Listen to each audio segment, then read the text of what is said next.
like a lot of help from my tutors.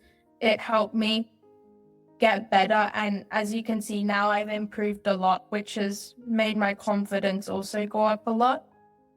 So I'm Diva and I go to Ride Secondary, and a hobby I have outside of like studying is swimming. So I'm actually a competitive swimmer, and so I've been swimming since I was 6 months old. So swimming is just something that I can really like devote time to without like it being a big thing. It's just something I always like enjoy going to. Yeah, amazing, amazing. That's amazing, Diva. And talk to me more about your swimming. So you've been swimming since you're 6 months old. Wow, Yeah. that's impressive. Wow. How important has swimming been for your life? It's just been really important because when I'm having a bad day, swimming will always be something I can just go to and like relax because I don't have to think about anything then. It's just my mind is blank, I guess. And if you were to speak to other students, especially the younger kids, would you recommend extracurriculars or sports to help their academics but also their balance? How important is this to you?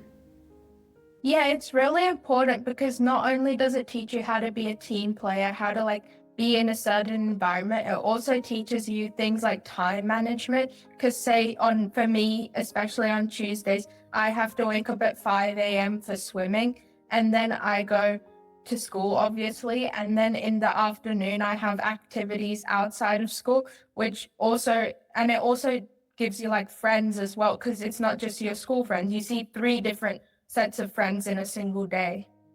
How important is a healthy social life for improving academics or improving the high school experience? Should have a social life because you're not just, if you spend your whole time studying, you're just going to get burnt out and it's not going to be worth it in the end because you're going to hate studying. And then you obviously have to do the HSC, which is 3-hour exams and not just one, it's like multiple of them. And like your social life can also help you because you can have friends from different schools, which you study different things, you get like tips from each other, and it's just a good way to have something outside of studying that you can just people that you can rely on and just have fun with. Amazing. That's a beautiful answer, Diva. So for you, how important has your family been in supporting you throughout your academic journey? Yeah, it's been really important, especially my parents, because I don't have any siblings. So my parents was like my foundation, and they were the ones who encouraged me. They were the ones who helped me. And if I had any problems or anything, I could just go to them because they're very like helpful and they have good skills, which can teach me new things that I may have not learned in the classroom. Can you walk me through how your study, like how a study session typically looks like? To be honest, I don't really have like a set schedule. It changes every day depending on the work I have and like if it's tutoring, if it's my schoolwork and how much it is. So the weekends, Mondays and Fridays is where I spend like the most time studying. And one of my goals is always to try and submit like an assessment or something one day before it's due. So if anything goes wrong, I can always have some time to tweak it and change anything I need to.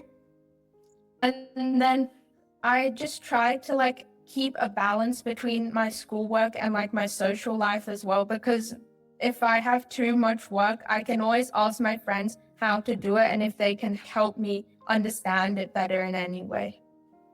What are some of the ways you stay organized to manage everything at once? So I have a calendar like on my phone that I put all my dates in, and then it pops up on my laptop every day what things I have to get done.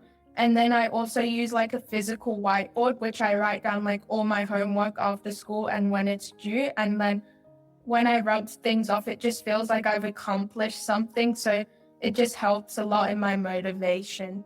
Yeah, that's amazing. And in terms of the end of term exam, what are some of the most important things that helped you achieve end of term exam success for last term?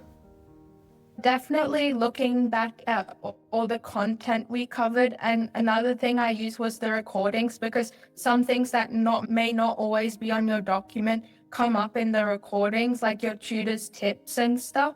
And then I always took breaks because I'm not very good at focusing. So when I took breaks between my like periods of study, I could like understand properly the next time I went into it, not with like a fully fussed brain, and my brain was like clear.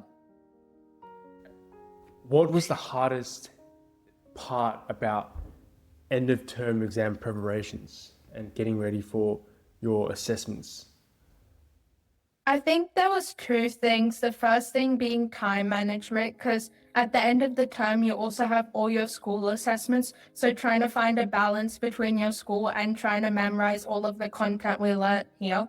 It was a bit hard sometimes, but then going back to my Google Calendar and my whiteboard, it really helped me plan out things when I didn't really have structure. And the second thing was memorizing the actual structures of each thing and like the writing templates. It's not something that comes naturally to anyone. So you have to put a lot of effort and memorization into it, and you have to try and just stay as much as consistent as you can. Amazing, amazing. How important is remaining consistent, organized, and working hard towards your goals? How important is that for academic success? It's really important because there's going to be one day you forget to submit something, and that day's probably going to change it. So in year 7, once I forgot to submit one of my assessments, and it was a really big turning point for me, and it helped me stay organized. What are some of your personal tips that you would give younger students who are aspiring to achieve their academic goals? I think one of the big things, especially what they've been trying to do in school this year, is having like a really open mind about asking questions. Especially in my science class, my teacher loves questions, and he makes everyone ask at least one question, even if it's a silly question.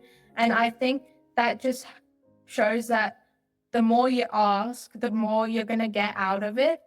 And it just helps you remain on a page where you have all your questions answered and you're not really confused about anything.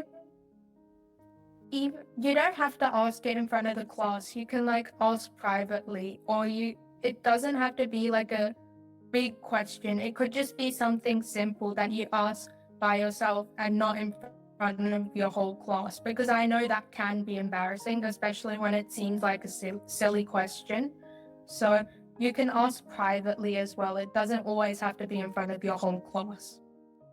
So when I first started here, I was very bad at English. Like I wasn't even passing at one point. So after I worked up like a lot of help from my tutors, it helped me get better. And as you can see now, I've improved a lot, which has made my confidence also go up a lot. That's amazing to hear, Diva. And I'm glad that you've had this academic trajectory. You were persistent, you were structured, you were consistent, and you worked hard, and look where you are now, right? So you should be very, very proud of yourself on how far you've come.